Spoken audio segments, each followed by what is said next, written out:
Olá, gente. Muito boa noite, bom dia, boa tarde, depende da hora que você for assistir essa live logo depois que acabar. Sejam O muito escritor e bem-vindos. apresentador E Afonso hoje nós vamos Borges para está direto sentado em frente a ao uma Lira estante Neto repleta aqui de no meu quarto. livros. Ei, Lira! Olá, tudo bom, Afonso? Como tá? Tô Prazer enorme falar bem. contigo de novo. Prazer é meu, uma alegria estar sempre vendendo, fim da admiração que eu tenho por seu trabalho, eu e todo mundo que está assistindo, que virá assistir, entrar na live aí. É, Eu queria agradecer muitíssimo a sua presença. Vamos dar início a mais uma edição do 35º ano de aniversário do Sempre um Papo. Hoje a gente tem a presença do Lira Neto, lançando o seu mais recente trabalho, Arrancados da Terra. Afonso Borges mostra a capa do livro Arrancados da Terra.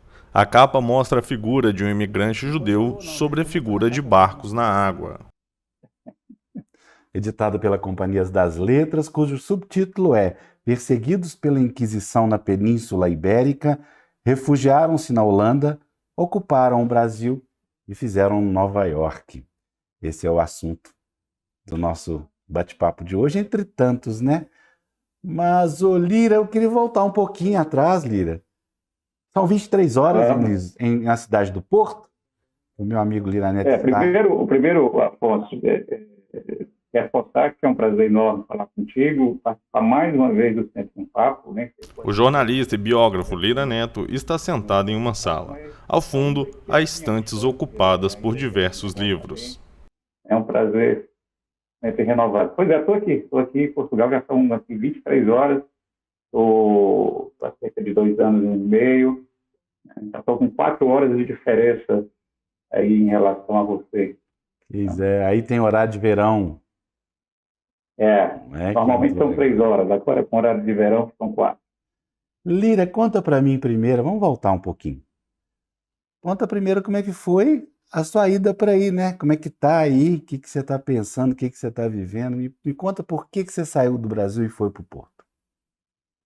Olha, Afonso, você sabe que eu nasci no Ceará e morava há 20 anos. Durante 20 anos eu morei em São Em Paulo. São Paulo.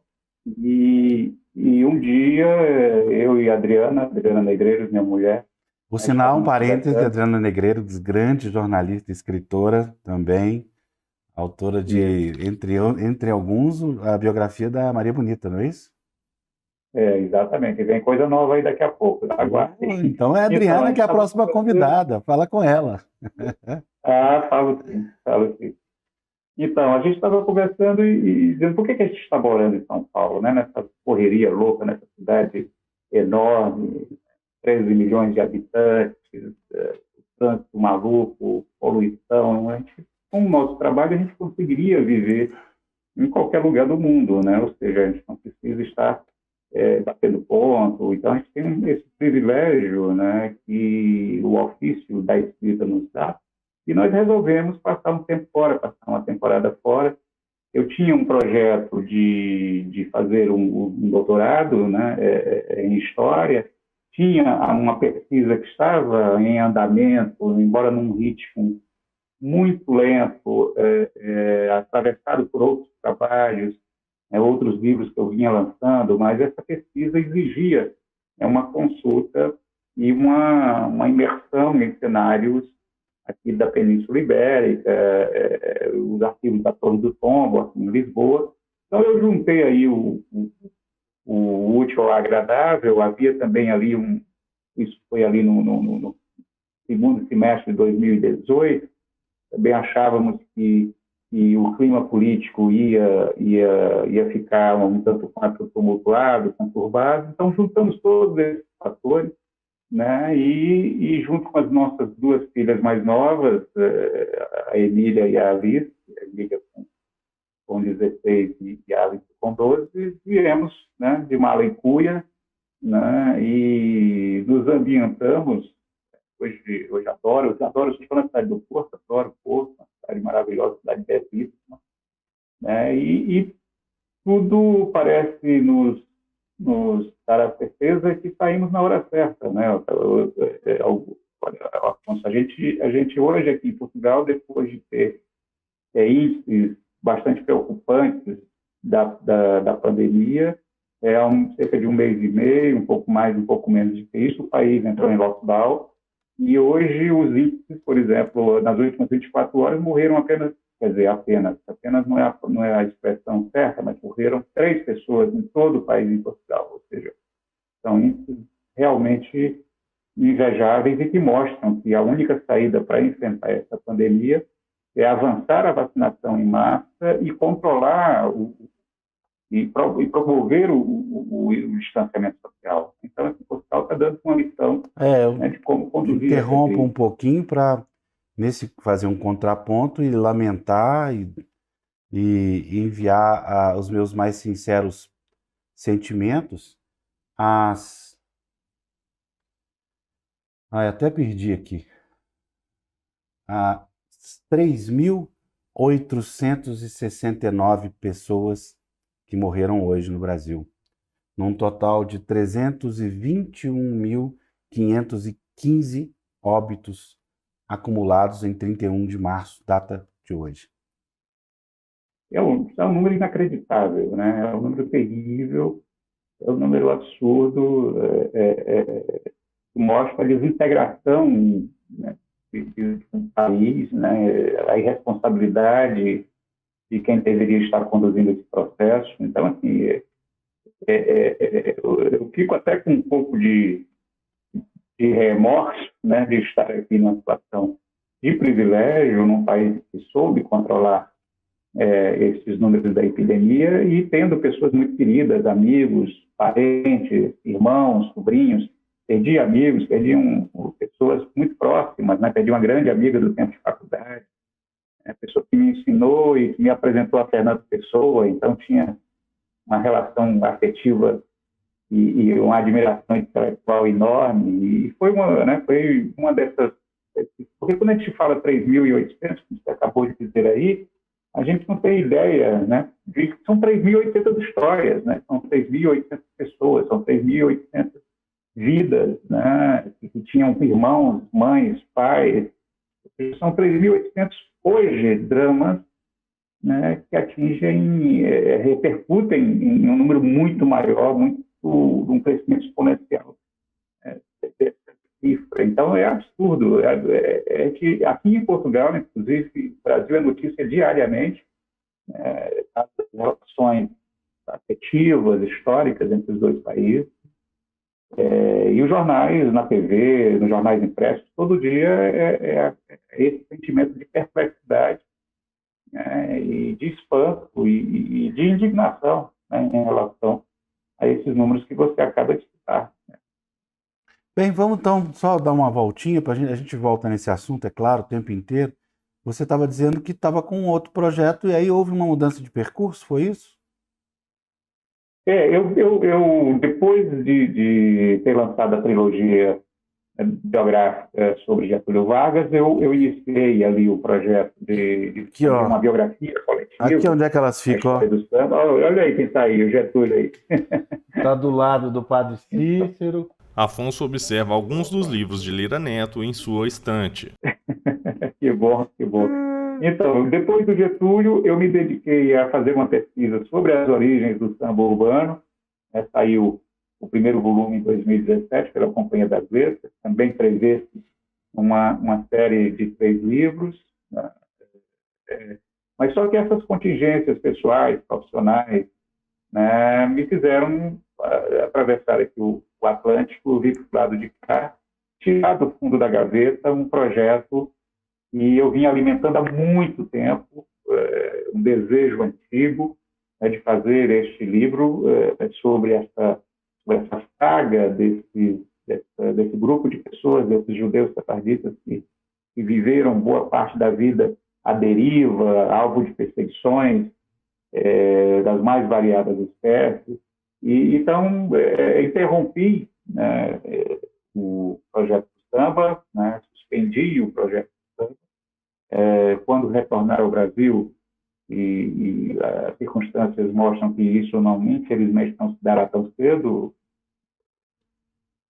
pretendo retomar o projeto do samba, mas no momento, né, o que acabou furando a fila foi esse projeto que resultou no Arrancados da Terra. Pois é, eu queria que você falasse do start para poder realizar. Foi a mudança para aí onde os acessos às pesquisas seriam mais simples, né, de certa forma simples, agora com pandemia não tem nada simples, né?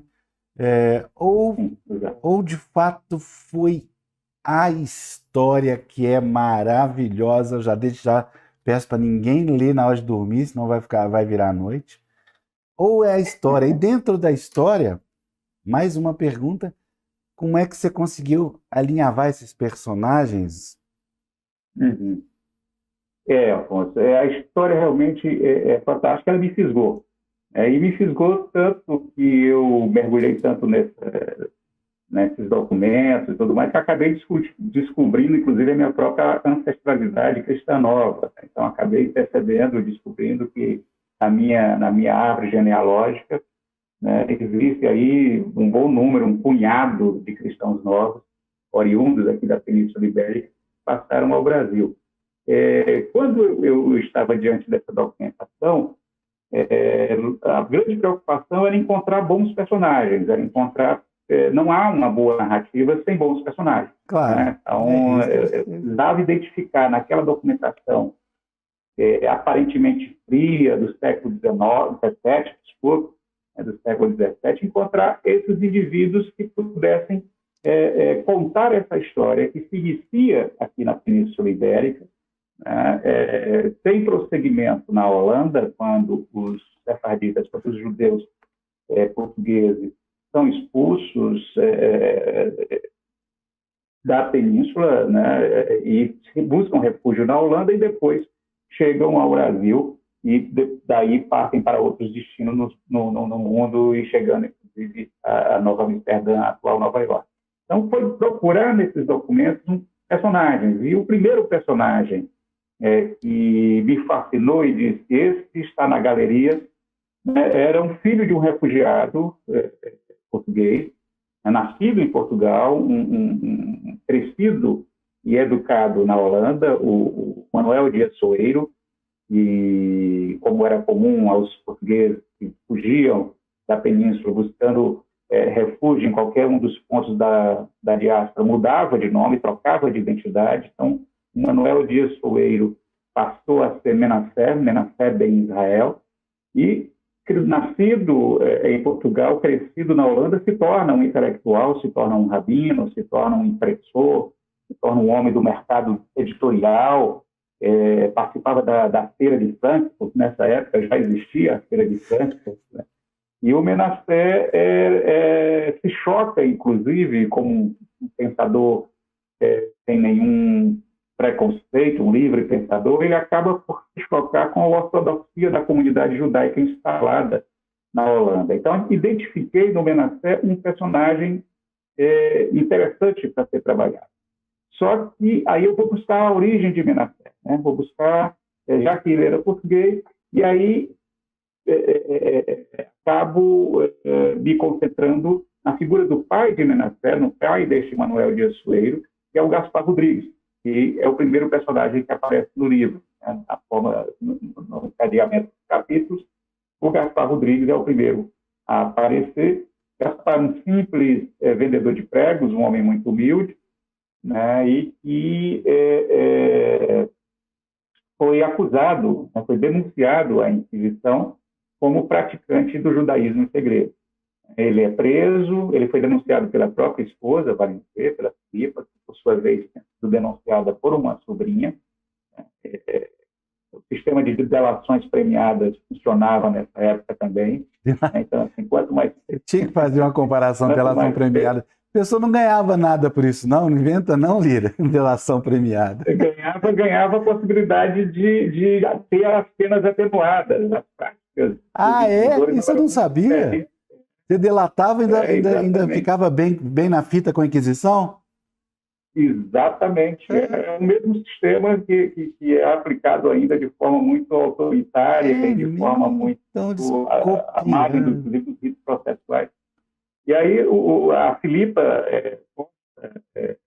sob pressão, acaba por entregar o próprio marido. Ela alimenta um remorso terrível por causa disso, enlouquece nos cárceres da Santa Inquisição, passa a repetir exaustivamente uma única frase, dizendo que tinha, quando perguntava o que é que ela sentia, ela dizia: eu sinto um bicho e um fogo no meu coração. Então, assim, era algo... ela perdeu a sanidade mental. O Menassés foi torturado. O inquérito de Menassés detalha, né, todas as sessões, inclusive de tortura que ele foi submetido. Ele acaba por perder o movimento de um dos braços ao ser torturado. E como se mostrou arrependido e como denunciou outras pessoas da família, ele tem a pena atenuada, né? Pena reduzida. Em vez de ser levado à fogueira, ele é condenado ao uso perpétuo do traje da infâmia, que era o San Benito, né? Uma túnica amarela, identificava aqueles que, tendo sido julgados pelo Santo Ofício, eram considerados reconciliados com a Igreja. Agora, essa reconciliação era um absurdo, porque você tinha que usar aquele uniforme, a túnica, né, que o distinguia do resto da sociedade, que fazia de você um pária, que fazia de você um não-homem, que fazia de você um não-sujeito. E só restou ao Menassés a alternativa de fugir, né? Então, ele foge da Península Ibérica e vai para a Holanda, que era ali um dos centros dos refugiados ibéricos, né? Então, ele passa a Holanda e reconstrói a vida sob nova identidade, né? E cria este filho, né, o Manuel, que virá a ser Menassés. Então, os personagens são fantásticos e o mais interessante disso é a identificação desses personagens, né? Ou seja, um dos fatores mais instigantes da pesquisa foi a identificação destes personagens. Pois é, isso eu quero que você fale, mas você é danado. Porque vocês que estão assistindo aí estão pensando que ele está contando uma história fabulosa, extraída das mais recônditas memórias do Lira Neto. Não, é tudo pesquisa. Está tudo aqui, ó, com fotos, documentos, histórias, entendeu? Afonso mostra o interior do livro Arrancados da Terra de Lira Neto. No interior do livro, há diversas figuras, ilustrações e mapas e documentos históricos. Inscrevam-se na nossa página, curtam aí a página e compartilhem, por favor. Também apertem o sininho. O sininho não tem que apertar, não. O sininho não é só para depois. Aí, tá vendo? Tem que apertar o sininho também, não sabia. E agradecer aqui a turma que está assistindo a gente aqui. Tem um monte de gente mandando recado para você, Lira. Ó, o Celso Adolfo, Opa. aqui de Belo Horizonte, grande. Marina Klink, que nós conversamos hoje o dia inteiro sobre o seu trabalho. Tem um monte de coisa, Marina, para te passar. Claro, Luiz Fernando Imediato, nosso querido amigo. Júnia, Danilo Vieira. Luiz Humberto França, querido, lá de Araxá. Como foi ser entrevistado pelo Alberto? Só gente boa aí, né? Rafael Noli também, de Araxá. Sandra Tosta. Ei, Sandra, querido, lá da Católica. Parabéns pela garra e competência que tem nos brindado ao longo de tantos anos com Sempre um Papo. Ô, Sandra, começou aí na Católica, lá no prédio 13 da Católica, você lembra? Sandra foi a diretora da Católica, foi minha professora. Bem, a Marina... Bem, depois eu vou às perguntas, vamos dar continuidade. Só fiz essa interrupção aqui para agradecer as pessoas que estão assistindo. Mas continuo falando da pesquisa.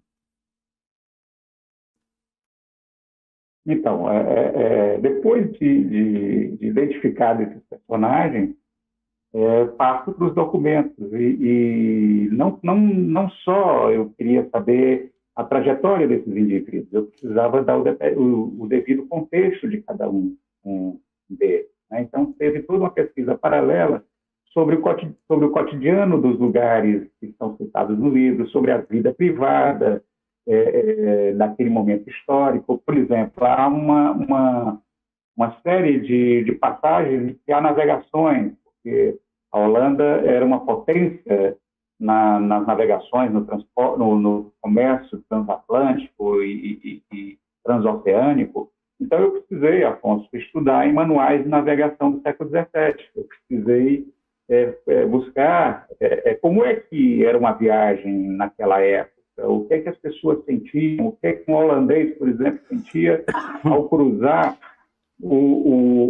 a linha do Equador em direção à América do Sul, né? Então, assim, eu precisava não só dar uma visão fria desses documentos, mas tentar descobrir uma vida, descobrir coloridos ali por trás. Não é à toa que uma das epígrafes do livro, né, que é tirada de uma obra de um historiador fantástico, que é o Jorge Duby, ele diz o seguinte, é o que está na entrada aqui do Arrancados da Terra. Ele diz: eu não pretendia simplesmente oferecer um inventário do que encontrara ao examinar a documentação, estabelecer um mero processo verbal, um relato da minha exploração. Propunha-me também a compartilhar com os leitores uma emoção, aquela mesma que eu experimentara no momento em que, vasculhando entre os vestígios mortos, julgava ouvir novamente vozes extintas. Ou seja, era descobrir essas vozes, fazê-las falar novamente. Então, essa pesquisa envolveu o que é a música da época, a gastronomia da época, o vestuário, a moda, como é que as pessoas se vestiam, o que é que elas falavam. Por exemplo, no caso dos refugiados portugueses em Amsterdã, o que é que eles liam, em que língua eles se comunicavam, ou seja, dentro do bairro judeu ibérico em Amsterdã, o português era a língua falada, o que facilitou sobremaneira a pesquisa nos documentos, né, porque, embora escritos com o português do século XVII, eram escritos em português. Então, o que facilita bastante. Mas, por outro lado, teve um desafio de decifrar aqueles garranchos, né, escritos tantos séculos atrás. Então, pensei uma leitura paleográfica, contei com a ajuda de uma amiga historiadora que contribuiu para que a gente pudesse decifrar o que é aquela letra. Isso é importante ser dito, né? Porque as pessoas pensam que você vai fazer uma pesquisa no arquivo do tombo. A Mary Del Priore sempre fala muito isso. É só ir lá, fica à vontade. Aí pega aqueles manuscritos com umas letras incompreensíveis, até a próprio português, né? Ou seja, o texto que está ali, seja em que língua for, é difícil de ser lido, porque não é simples, né? Isso aí é a forma com a qual eles se comunicavam. Então, assim, não é fácil, não. Você tem que recorrer, exato, você tem que recorrer a léxicos, a dicionários de época, daquela época, para entender, inclusive, o sentido de algumas palavras, porque as palavras elas não morrem, né? Elas evoluem, elas mudam de sentido, elas ganham novos sentidos, elas perdem sentido. Então, você tem que ter muito cuidado quando lê um texto tão antigo, de saber se aquilo que você pensa que está lendo, de fato, está ali, né? Ou seja, se determinada palavra quer significar o mesmo que significa hoje. Então, e uma coisa também, e aí seguindo uma lição do grande Walter Benjamin, né, que é de ler a história contra pelo, ou seja, ler os documentos contra a própria vontade e a intenção de quem os produziu, né? Ou seja, procurar entender e extrair daqueles documentos, né, vozes incontroladas, como dizia um outro grande historiador, Carlos Ginzburg, né? Ou seja, fazer emergir desses documentos vozes incontroladas, né, a despeito, inclusive, da intenção de quem os produziu. E depois vem a tarefa mais, na minha opinião, a mais complicada, que é de construir a linha tênue, a linha do livro e o enredo que você conseguiu fazer tão bem. Vamos continuar a história dessas pessoas? Vamos sim. Então, quando os holandeses, por meio das grandes companhias de navegação, a Companhia das Índias Orientais e a Companhia das Índias Ocidentais, começam a ampliar seu raio de ação, tendo, inclusive, a Espanha como uma das principais adversárias, as Províncias Unidas dos Países Baixos, da qual a Holanda é uma apenas, né, dessas grandes províncias. A Espanha era a grande inimiga, porque essas províncias pertenciam à Espanha. Então, portanto, eles queriam atacar o poderio da ex-metrópole. E, naquele instante, Portugal e Espanha compunham a União Ibérica. Né? Então, era uma coroa, estavam sob a mesma coroa, o que fazia com que os holandeses buscassem, na ocupação do Nordeste brasileiro, no que hoje se conhece como o Nordeste brasileiro, nas então capitanias do Norte, capitanias do Açúcar, buscar se apoderar do centro de produção e de exploração e de exportação daquele produto que era uma das mercadorias mais valiosas da época, né, que era o açúcar. Então, eles planejam e elaboram um plano e executam este plano de invasão, de ocupação, porque invasão é uma palavra que é dúbia, é escorregadia, porque os portugueses também invadiram o Brasil. Mas no Forrão, quando se fala invasões estrangeiras, e a invasão portuguesa, né? Porque Portugal também invadiu o Brasil. Não descobriu o Brasil, invadiu. Então, os holandeses também se sentiram no direito, né, de ocupar aqueles territórios, de desrespeitar os tratados que faziam de Portugal e Espanha os donos exclusivos do Novo Mundo. Então, os holandeses ocupam essas capitanias, né, e começam a promover uma política de colonização e imigração. É importante dizer que por que a Holanda tinha sido do centro das atrações desses judeus? Porque a Holanda não era católica, a Holanda era calvinista, e, portanto, não tinha Inquisição, não tinha o mecanismo de perseguição aos judeus. Embora os calvinistas vissem os judeus com muita desconfiança, não havia o sistema repressivo da Inquisição. Então, eles gozavam ali de uma relativa tolerância. Então, quando eles vão ao Brasil, eles trocam o sonho de construir uma Jerusalém do Norte, em Amsterdã, para construir uma Jerusalém dos Trópicos, no Recife. No Recife. E ali, muitos desses judeus passam a desempenhar posições em todos os setores do ciclo açucareiro, desde os senhores de engenho, que arrematam engenhos em leilões, passam também a ser mercadores de escravos, passam a trabalhar no comércio do açúcar, na exportação, fazendo redes de triangulação, inclusive entre a Holanda, Brasil e Portugal. Então, os judeus vão para o Brasil e também ali começam a expressar e manifestar a sua fé abertamente, publicamente. É importante lembrar que antes desses judeus chegados da Holanda irem ao Brasil, já havia judeus no Brasil desde as caravelas de Cabral. Né? Então, os judeus sempre estiveram no processo de colonização do Brasil, agora sempre como criptojudeus, como cristãos novos, pois não podiam manifestar abertamente a sua fé, porque, como colônia portuguesa, o Brasil também sofria o impacto da Inquisição. E é claro que eles iam junto com os bandeirantes, as pessoas católicas, né? Então os judeus estavam dentro do contexto católico, né? Claro que escondidos. Isso. O que permite é que, quando a ocupação holandesa permite que eles assumam publicamente a sua fé, claro, e estabelecendo a primeira sinagoga oficial.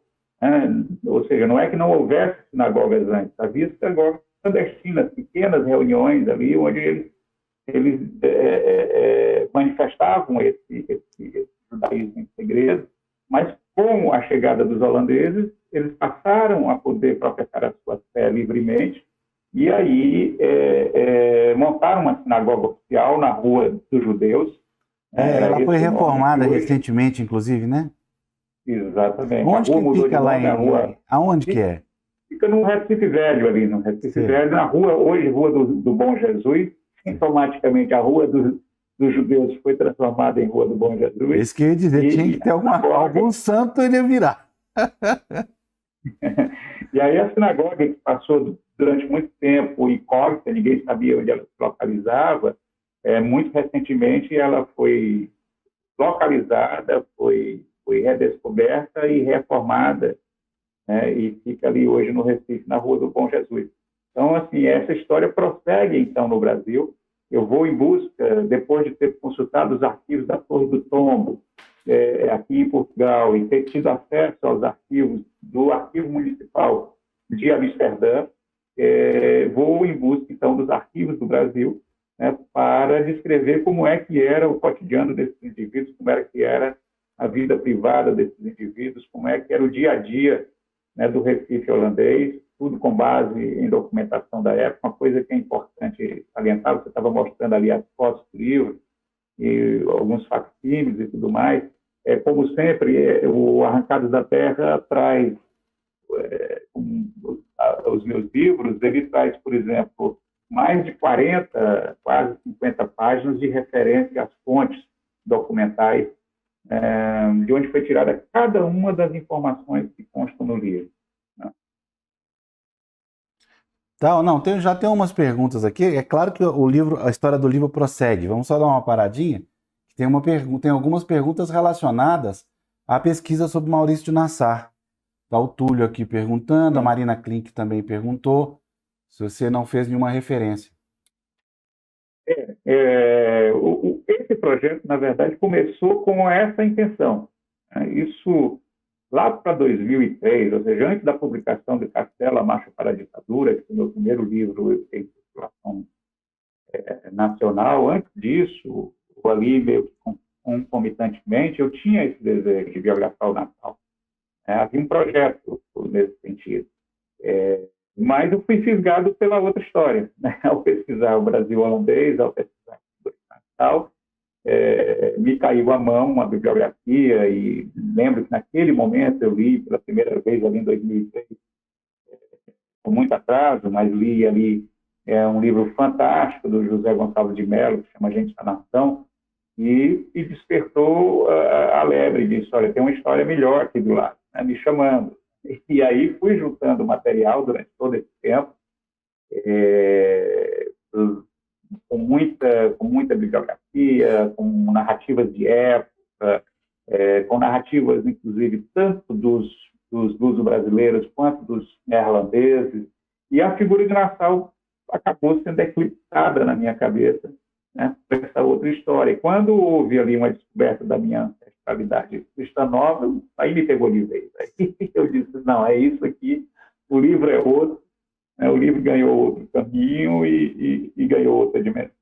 Fala um pouquinho da influência dos judeus na cultura brasileira em geral, mas especificamente nessa região, porque eu acredito que tanta coisa aqui de Minas Gerais que eu já identifico há muitos anos relacionada com cultura judaica, é mais judaico do que católico. Muita coisa que eu identifico. É engraçado isso. Engraçado. Porque é o seguinte, como eu disse, os judeus estavam no Brasil desde o início do processo de colonização, né? Embora não pudessem professar a sua fé livremente. Mas eles estabeleceram ali alguns usos, alguns costumes, alguns ritos, né, que passaram e que ficaram impregnados no imaginário coletivo, principalmente do interior brasileiro. E no caso dos judeus que estavam no Recife, sob a sinagoga, sob a liderança espiritual do Isaac Aboab da Fonseca, outro refugiado português que buscou guarida na Holanda e se passou ao Brasil, quando os portugueses retomaram aqueles territórios, retomaram aquelas capitanias, os judeus foram obrigados a partir novamente, senão ficavam sob a jurisdição da Inquisição. Portanto, podiam ser novamente presos e levados à fogueira.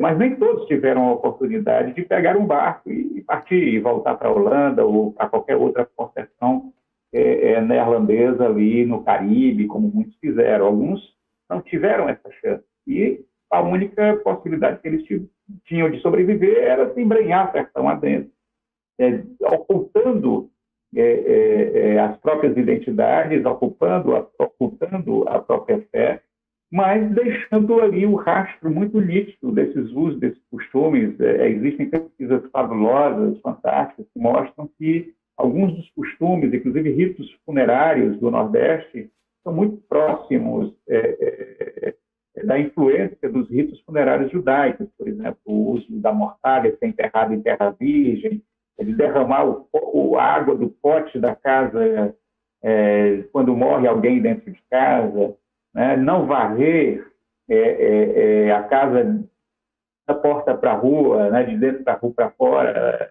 Então, assim, são determinados significados, né, que perderam já determinados práticos, perderam já o significado original, que já perderam o seu sentido de origem, mas ficaram ali, cristalizados na cultura sertaneja. Isso é fantástico, a permanência, né, a sobrevivência, a resiliência, né, demonstra a força dessa cultura. Né? Então, é impressionante. E só isso já daria, né, uma outra pesquisa maravilhosa, porque o meu livro termina ali em 1654, quando esses judeus são obrigados a partir, e eu traço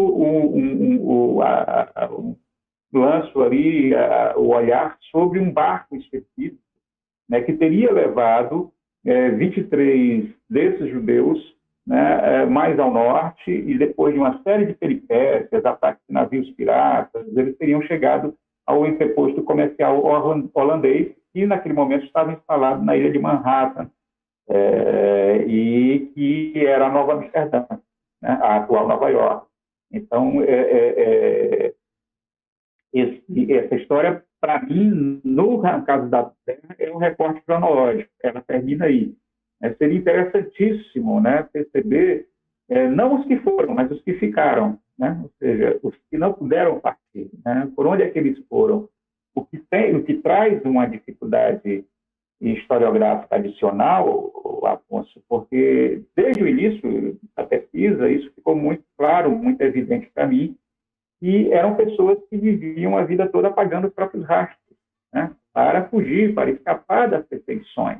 Então, há lacunas documentais inevitáveis, né, e que o historiador, que o pesquisador precisa ter muita honestidade, né, e ter muita sinceridade no pacto que ele constrói com o leitor, para dizer, olha, à luz da documentação conhecida e existente, o que dá para dizer é até aqui, daqui para lá, tudo que poderá ser dito seria especulativo, né? Seria especulação. E é engraçado que os documentos existentes, eles são todos relacionados, falando em palavras simples, com crime, né? Com juízes, com tortura, tudo que foi feito, mas do ponto de vista digamos, da polícia, né? Aí vira documento. Exatamente. A vida comum, ou mesmo a vida exultante de uma pessoa que tem ali uma trajetória magnífica em determinado lugar, não é notícia, né?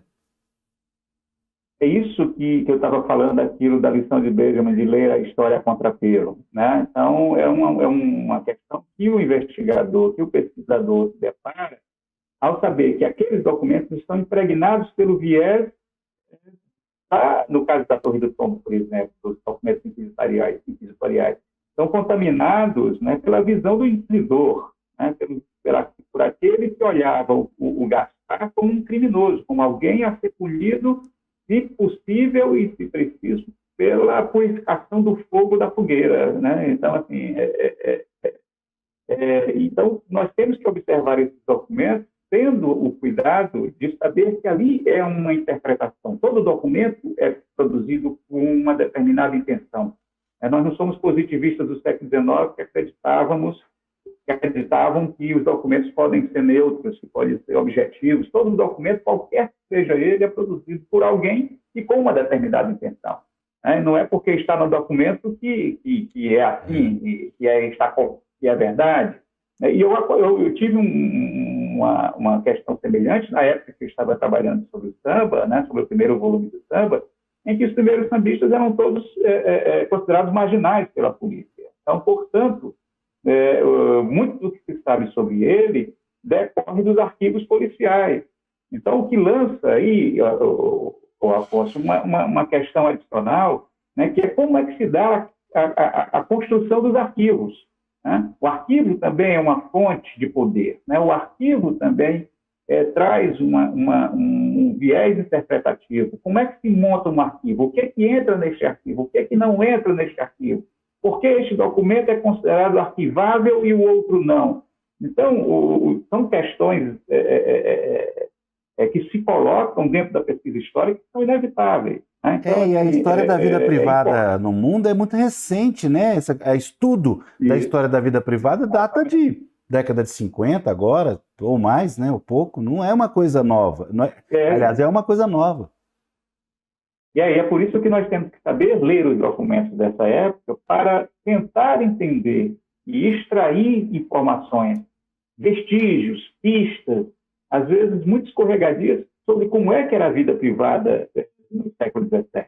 Não é que seja impossível, então, já que o olhar da história sobre a vida privada é recente, não significa que nós não possamos fazer a história privada do século XVII. Sim, mas aí precisamos de uma habilidade para conseguir extrair isso dos documentos, né? Conseguir fazer com que, ao ler um inquérito, por exemplo, do Gaspar e da mulher Filipa, conseguir entender, para além da letra fria do escrivão, do registro frio do inquisidor, né, os dramas humanos que estão ali contidos.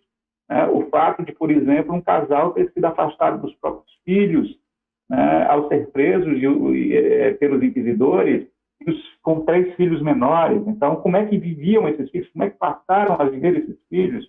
Como é que era a vida dentro do cárcere?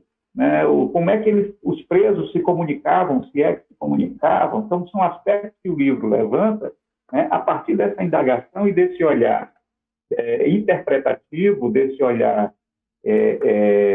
minucioso sobre o que está naqueles documentos, aparentemente tão pouco atrativos, né? Tão Sim. pouco atraentes. Bem, tem várias perguntas, mas a primeira é a seguinte: vai ter segundo volume? Não. Eu nunca mais me meto nessa encrenca. Mas e a história lá em Nova York? Pode render um outro livro. Não é um isso que eu estou falando, não caracteriza. Não é possível. Quando eu anunciei que iria fazer 3 livros sobre o Getúlio, o Fernando Moraes, nosso amigo Fernando Moraes, você está louco, você vai amarrar uma bola de ferro no teu pé o resto da tua vida, durante anos, pelo menos. Tal.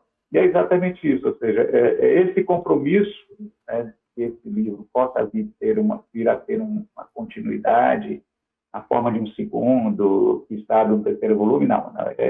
Este Arrancados da Terra aí tem outras pesquisas em andamento, não necessariamente uma continuação imediata da Terra, mas alguns aspectos correlatos que me chamam muita atenção e que podem, quem sabe, vir a produzir uma outra obra, mas isso é segredo ainda.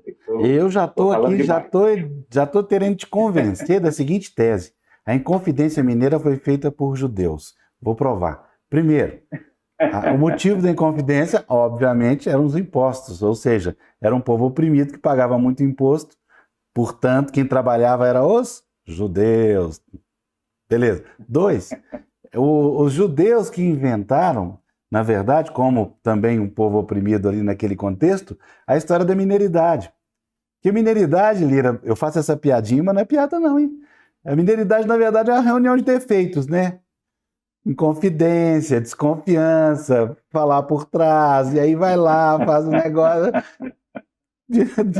Quer dizer, no fundo, você vai ter que vir para Belo Horizonte, Ouro Preto aqui, fazer e virar essa moeda da Inconfidência Mineira e mostrar toda essa natureza. Principalmente porque, como eu disse, as manifestações judaicas da culinária, do modo de viver destas Minas Gerais estão contaminadas demais por iniciativas judaico-cristãs, né?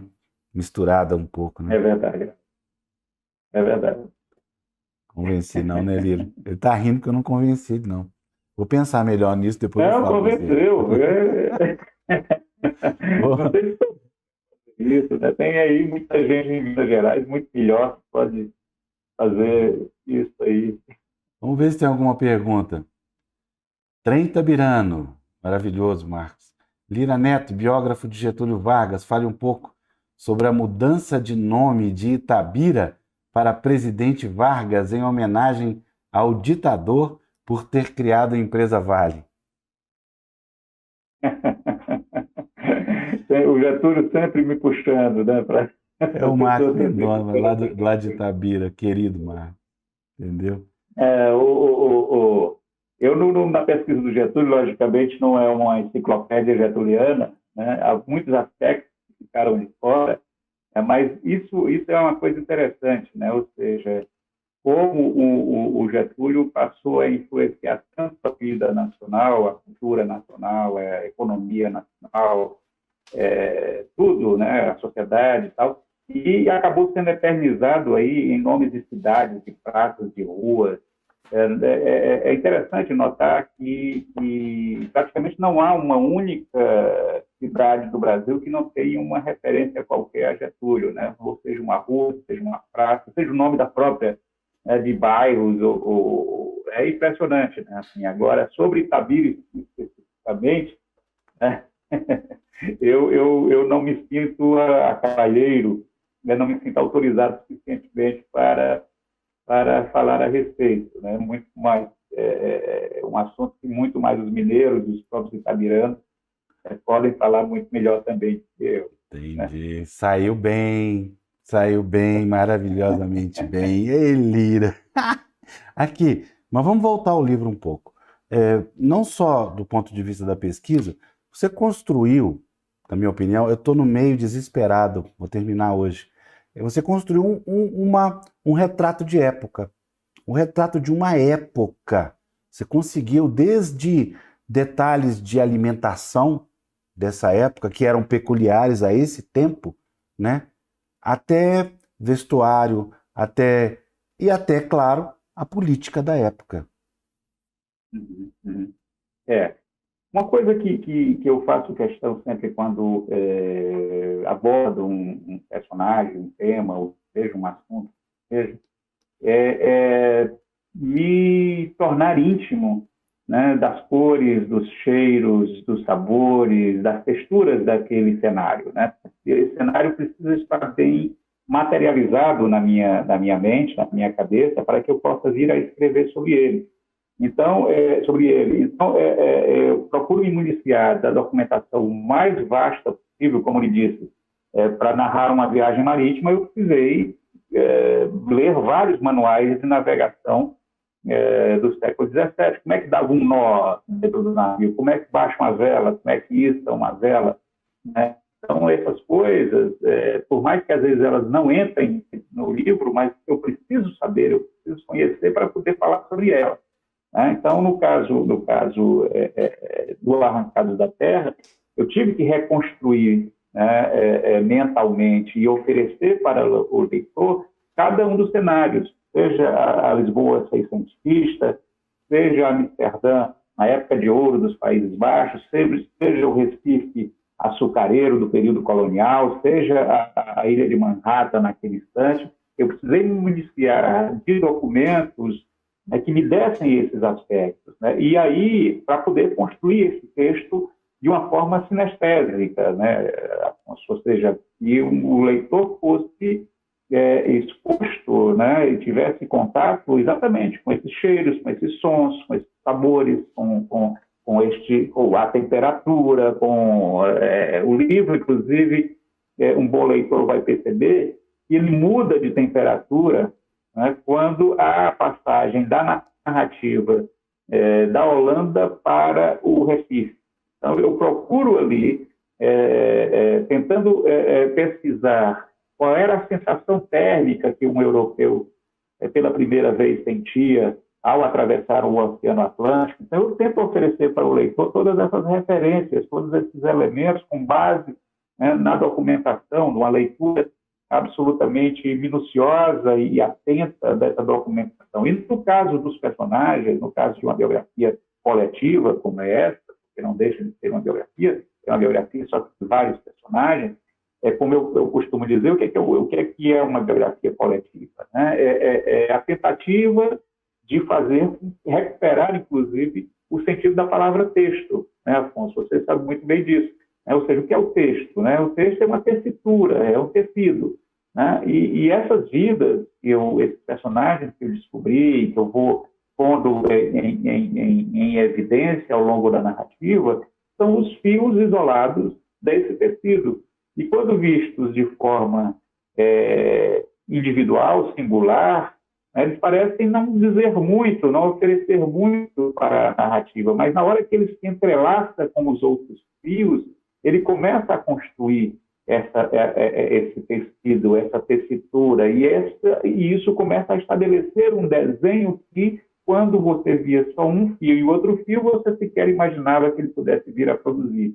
Então, é exatamente dessa textura, né, da narrativa como um tecido, da narrativa como uma tessitura, e é feito, ou pelo menos eu tentei fazer, o Arrancados da Terra, como todos os outros livros. Mas, nesse, a dificuldade foi absurdamente maior pelo fato de ser cronologicamente mais afastado no tempo. Né? Então, é cronologicamente mais afastado.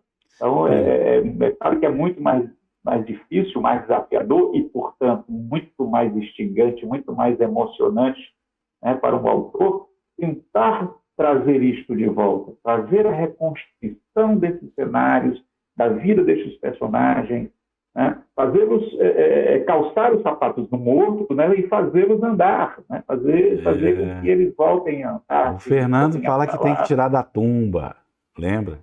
Tem que tirar da tumba, e às vezes, como por exemplo no caso de Getúlio e outras grandes figuras da política e das artes, que for, fazer a estátua descer do pedestal e andar como gente. Boa também.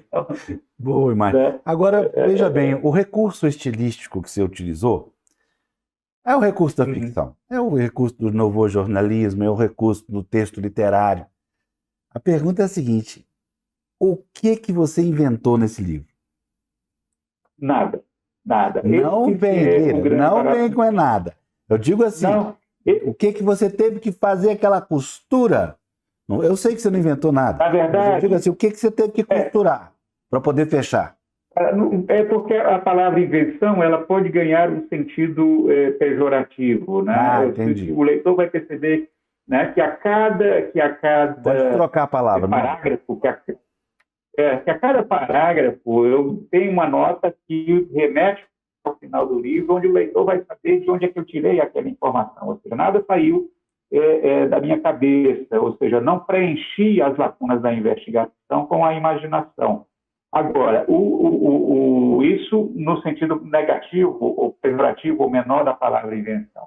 Né? A criatividade entra na leitura dos documentos, né? E de como fazer com que eles se relacionem e conversem entre si. Esse é o grande desafio, né, de estabelecer uma narrativa, né? Porque é uma narrativa, então, portanto, ela trabalha com os elementos muito próximos da literatura. Então, você trabalha com o tempo, você trabalha com personagens, você trabalha com o espaço, você trabalha com focos narrativos, você faz interpolações de a própria visões. Linguística, né? Aquilo que o Ítalo Calvino, de forma muito feliz, desenvolveu nos 6 propostas para o próximo milênio, né? Aquelas 6 características que ele dizia serem inevitavelmente necessárias para que a palavra escrita sobrevivesse numa época marcada pela imagem. Ele fala, entre outras tantas, né, da visualidade, da visibilidade, ele fala, entre outras tantas, da precisão, ou seja, de buscar o termo preciso, e fala da multiplicidade, que é uma coisa que eu me pego muito e que prezo muito, e é oferecer ao leitor nunca um ponto de vista único, ou um olhar de um determinado conjunto de fontes, mas procurar fazer com que essas fontes sejam contrapostas e recebam a oposição e o contraditório de um outro conjunto de fontes. E nesse caso específico do Arrancados da Terra, uma das coisas mais fascinantes foi contrapor, por exemplo, as narrativas escritas na época, de um lado pelos holandeses, de outro lado pelos portugueses e pelos brasileiros. Ou seja, como o mesmo episódio era descrito de duas formas absolutamente diferentes, a partir de duas perspectivas diferentes, a partir de pontos de vista diferentes, os pontos de vista nos quais aqueles personagens, aqueles narradores estavam envolvidos. Então, e você poder oferecer ao leitor esse jogo, né, dialógico, para citar mais um Bakhtin, né, mais um teórico, esse jogo dialógico, né, entre essas diversas personagens envolvidas na trama. Né, você tentar fazer com que essa história ganhe esse aspecto de multiplicidade, como queria Calvino. Aí você tem um problema de...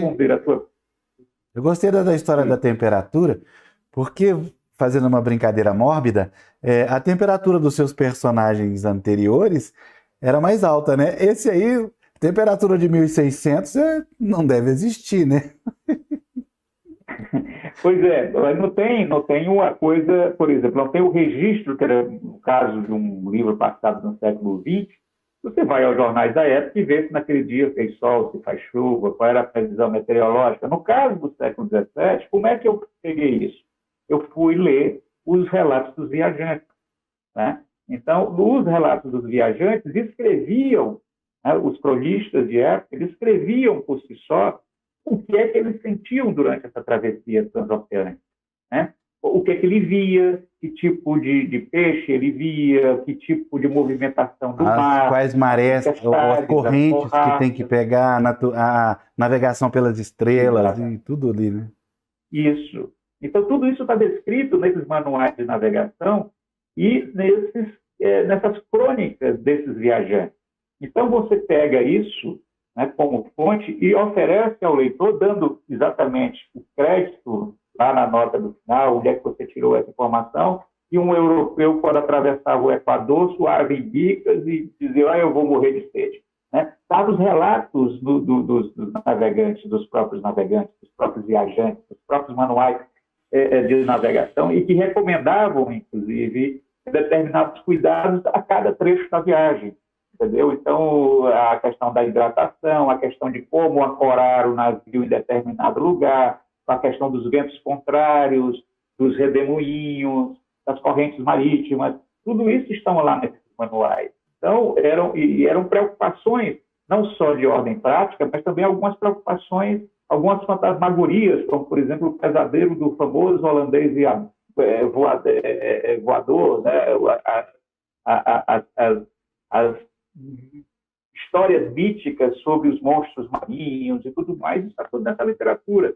Então, você traz e oferece de volta para o leitor e introduz isso na trama, o que vai produzindo, por exemplo, no caso de Amsterdã, né, tem uma coisa que eu fui ler os livros sobre Amsterdã na época, né, e uma coisa que me chamava a atenção, por exemplo, os cronistas de Amsterdã na época diziam que a cidade recendia a peixe, né? Então, a peixes frescos e a peixes secos, era o cheiro da cidade, uma cidade cercada de águas, né, de canais e tudo mais, e que tinha ali o peixe, o cheiro do peixe como uma característica. Então, eu tinha que dar para o leitor esse cheiro, eu tinha que fazer o leitor sentir esse cheiro desse peixe. Eu precisava mostrar que dos símbolos nacionais da Holanda naquele momento era a higiene, era a água, era o banho, era lavar a calçada. É uma nação que se construiu a partir da vitória sobre as águas, transformar a água em terra firme. Né? A água tinha uma simbologia bastante forte para este povo. Então, eu tinha que provar e mostrar para o leitor esse sentimento do holandês com a água, né? E que é um sentimento que vai se repetir no Recife quando os holandeses começam a construir diques, aterros, exatamente para controlar ali aquelas águas, para tornar possível a construção de uma cidade, de uma civilização. Então, tudo isso, além dos dramas humanos, é que compõem a estrutura de um livro como esse, entende, Afonso? No sentido da palavra invenção que você utilizou, é exatamente isso, ou seja, é esse olhar criativo sobre esse documento. É não se satisfazer simplesmente numa narrativa relatorial, isso aconteceu, isso, depois aconteceu aquilo. Não, como aconteceu? Como se deu? O que, Pois as é, pessoas estavam sentindo? mas o Né? legal é o seguinte, a você cabe a responsabilidade de colocar devidamente em todos os lugares a narrativa que você estruturou. Ao leitor, cabe a irresponsabilidade de considerar aquilo tudo ficção. Não, olha, o leitor não um especialista, não necessariamente é um especialista, ele pode dispensar as notas perfeitamente, entendeu? Ele não precisa ir às notas do final do livro. Aquelas notas estão lá, é para o leitor cri-cri, é para o leitor pesquisador também, aquele que põe em dúvida o autor, põe em dúvida o pacto que o autor quer construir com o leitor e também para abrir perspectiva para outras pesquisas. Logicamente, o Arrancados da Terra é baseado numa bibliografia enorme que é citada ao final do livro e que eu preciso compartilhá-la, né, com outros pesquisadores, né, com outros estudiosos, porque é assim que se produz o conhecimento. Né? O conhecimento se produz de acúmulos, o conhecimento se produz a partir de colaborações, a partir de influências mútuas. Né? E uma das coisas mais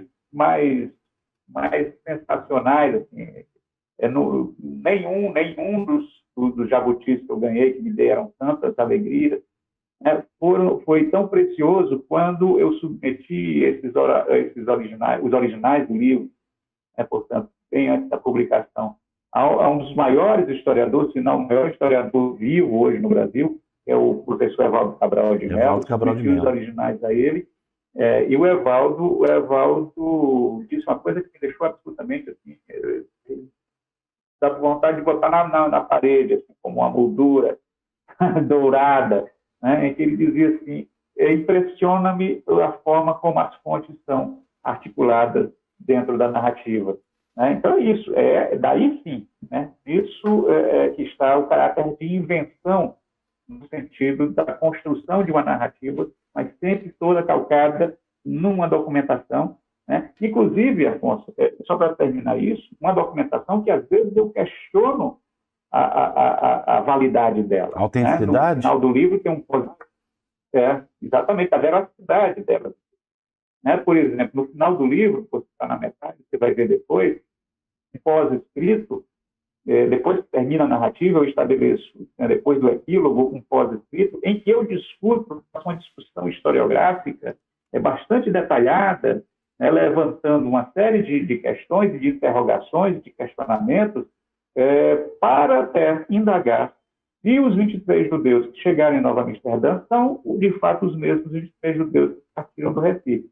Né? Então, isso é algo que também o pesquisador, o investigador, o historiador, seja quem for, tem que oferecer para o leitor, inclusive, as suas dúvidas. Né? Eu acho engraçado quando alguns escritores, alguns colegas, alguns jornalistas dizem, não, tudo que eu escrevi é verdade. Né? Peraí, mas como assim é verdade? Né? O que é verdade? Qual verdade, né? Qual verdade, né, cara pálida? Qual verdade? Né? Então, assim, nas notas e nesse pós-escrito, há toda uma discussão também historiográfica e uma crítica às próprias fontes. Sem isso, não se faz história. Né? Sem você criticar as fontes, não existe história. Você simplesmente comprar o que está num documento ou num relato, ou seja o que for, né? E colocar isso como se fosse a verdade, aí é muito fácil. Né? Você tem que tentar, inclusive, pôr em xeque, pôr em dúvida. É por isso que aí um jornal daí de Minas fez uma matéria que eu achei espetacular, né, que foi o Estado de Minas, uma entrevista que eu dei, e que ele destacou uma das frases da entrevista que sintetiza tudo isso que eu estou dizendo, ou seja, que o conhecimento é feito de pontos de interrogação. Né? O conhecimento não é feito de certezas prévias. O conhecimento não é feito de verdades absolutas. É isso, inclusive, que é um dos grandes problemas do mundo contemporâneo. Todo mundo tem as suas verdades estabelecidas, as suas verdades absolutas, as suas certezas irremovíveis, né? E se presta muito pouco ao trabalho do exercício do contraditório, de ouvir algo que seja diferente, de ouvir algo que não bata com aquele meu conceito prévio, portanto, com o meu pré-conceito em relação a algo. né? Então, nesse sentido, o trabalho da investigação histórica não pode ter preconceitos, não pode ter verdades prévias, não pode ter verdades absolutas, certezas definitivas, né? Esse livro não tem certeza definitiva de nada, né? Esse livro, na verdade, como todos os outros livros meus, esse mais porque de uma forma muito explícita, né? Surge não para responder a tudo, mas a fazer muitas perguntas, né? E que, à luz da documentação que se conhece, permanecem deliciosamente sem resposta, né? Então, isso é que é fantástico. Só dando uma informação ao nosso espectador aí, o Lira referiu-se ao Evaldo, e o Evaldo tem um livro que se chama O Nome e o Sangue, que também fala, não é especificamente, é um ensaio que fala desse assunto também. Então, além de ser quem é, o Lira entregou esse livro para o Evaldo, não foi à toa, né? Inclusive, no livro do Evaldo, O Nome e o Sangue, tem lá o primeiro Lira a pôr os pés no Brasil, que era o Gonçalo Novo de Lira. É um dos personagens trabalhados no Nome e o Sangue do grande mestre Evaldo, né? Então, assim, eu sabia que estava entregando os originais ao maior especialista hoje no Brasil holandês, né? E que tem um conhecimento muito sólido, né? sobre tudo que está aí, sobre tudo que está narrado nesse livro, né? Então, confesso a você que deu um fio na barriga, disse que se ele não gostar, eu estou bem arranjado. Eu pensei exatamente isso. E risco que você correu, hein? Pelo amor de Deus. Mas ele, de forma tão generosa, escreveu um texto tão lindo, que está na quarta capa do livro. Está na quarta capa do livro, o texto, eu vi. Ô, Lira, muito obrigado, viu? Uma delícia conversar com você. Pena que a gente converse sempre quando você lança livros novos e, obviamente, demora a tirar o defunto do caixão. Hoje a gente conversa mais sobre assuntos que não sejam só os seus livros, para a gente ter o prazer da sua presença no Sempre um Papo mais vezes. Estou à disposição sempre que você quiser. Não precisa de gancho de livro, não. A gente pode conversar a qualquer hora, quando você bem entender. Eu acho que só a gente podia até marcar um papo aqui, que até muitas pessoas estão falando aqui, ó, que maravilha a explicação. O André Augusto Dias, a explicação do Lira Neto sobre a construção das narrativas na obra bibliográfica. Eu acho que assim, só essa história da construção do texto de biografia dá um papo maravilhoso. Vamos? Sim. Vamos, quando você quiser. Afonso, eu vou te dar um negocinho aqui de primeira mão, tá? Estou organizando não sei se eu chame de curso, não sei como é que chame isso, de um seminário, alguma coisa, não sei como é que eu vou dar o nome a isso, mas com algumas sessões para discutir com alunos, com colegas, com quem se interessar, sobre isso, sobre a construção do texto de não ficção, né? Não necessariamente apenas o texto bibliográfico, mas o texto de não ficção como um todo. É um projeto que eu estou acalentando com muito carinho e quem sabe, estou falando para você em primeira mão, e quem sabe em breve nós possamos aprofundar um pouco essa conversa e contando até com teu apoio. Gente, é o seguinte, ele está cheio de dedos para dizer que ele vai fazer um curso sobre texto de não ficção e todos nós vamos nos inscrever, quem está assistindo, quem ficou sabendo disso, vamos lotar esse curso, obviamente... É o Homem Legenda. Obviamente pagar o preço do curso, tomara que seja bem caro, porque a experiência do Lira merece. E olha, nós estivemos aqui hoje conversando com o queridíssimo Lira Neto, que está lançando este livro. Por favor, não comecem a ler de noite, que você não vai dormir. Arrancados da Terra. Por que da pesadelo ou da sono? Como é que é? Não é para ler de noite porque dá pesadelo ou dá sono? Dá nada disso. Para com essa piadinha. Já fez 3 vezes essa piadinha. É porque ele não consegue dormir.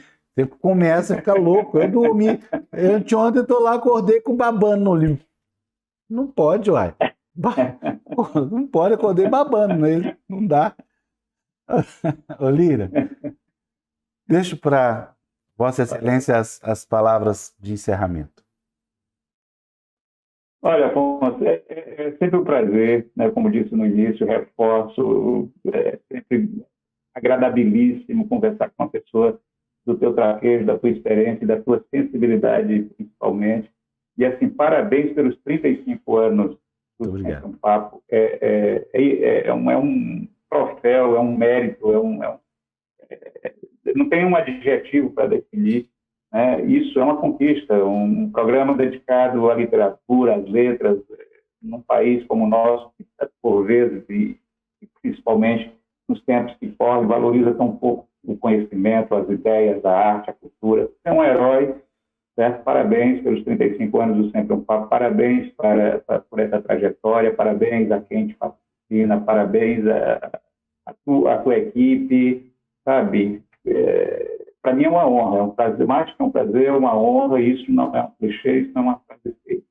Obrigadíssimo, obrigado a quem teve a pachorra de ficar me ouvindo esse tempo todo, e estou à disposição, Afonso. Obrigadíssimo a você, obrigadíssimo a quem está nos ouvindo, a quem vai nos ouvir, porque isso vai ficar aí na internet, no éter, né? Então, fico muito contente. Muito obrigado pelo convite, Ok. né? E repito, estou à sua disposição sempre.